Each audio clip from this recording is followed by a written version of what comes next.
Once upon a time, in a cozy little cottage, nestled at the edge of a big, green forest, lived a sweet little girl. Everyone who met her loved her, but no one loved her more than her grandmother, who lived on the other side of the woods. One day, her grandmother gave her a beautiful little cap made of red velvet. It suited her so well that she never wanted to wear anything else, and so everyone started calling her Little Red Riding Hood. One morning, Little Red Riding Hood's mother said to her, "Come, my dear, here is a basket with a piece of cake and a bottle of juice. Your grandmother is feeling a bit under the weather. Please take this to her, but be careful on your way. Stay on the path and don't talk to any strangers you meet in the forest."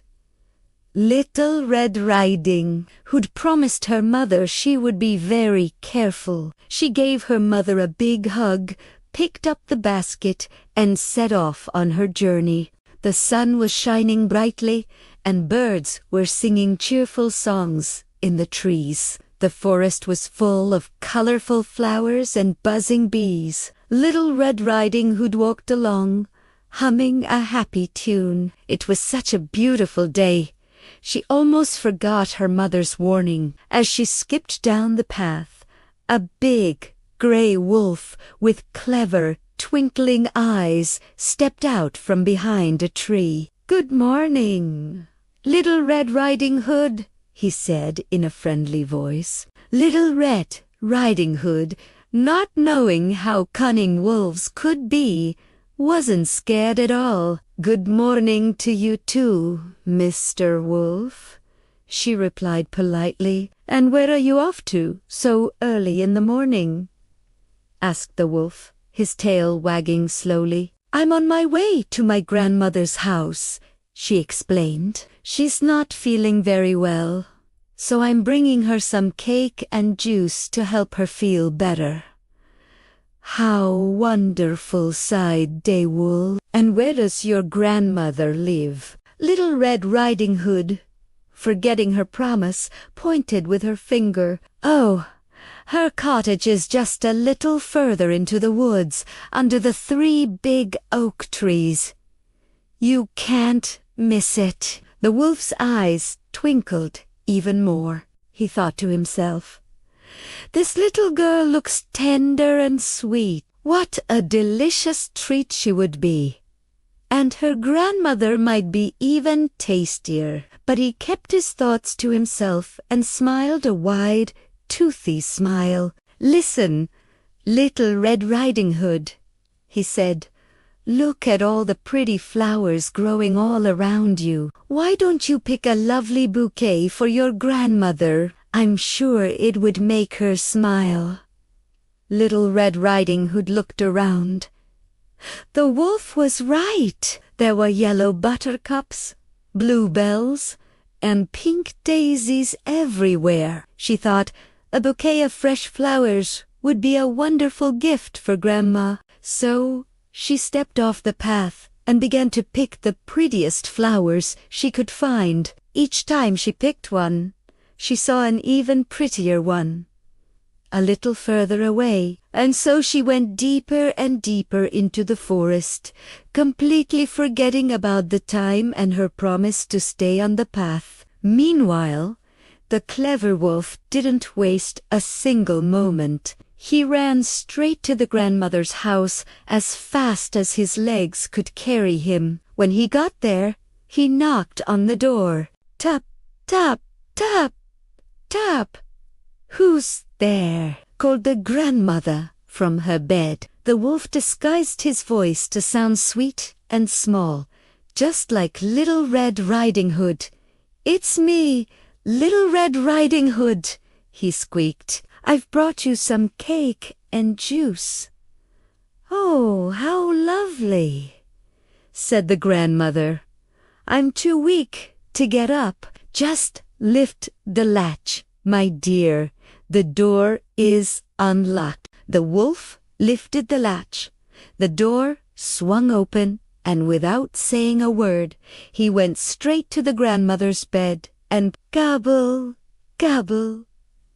He swallowed her up in one big gulp. Then he found one of the grandmother's nightgowns and a frilly cap, put them on, and climbed into the bed. He pulled the covers up to his chin and waited. After a while, Little Red Riding Hood had gathered a beautiful, big bouquet of flowers. She remembered her grandmother and hurried back to the path. When she arrived at the cottage, she was surprised to find the door wide open. She felt a little bit nervous as she stepped inside.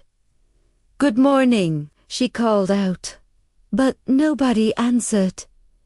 Everything was quiet and a bit strange. She tiptoed to the bedroom and peeked in. There was her grandmother, lying in bed with the curtains drawn, looking very peculiar. "Oh, grandmother," she said, walking closer.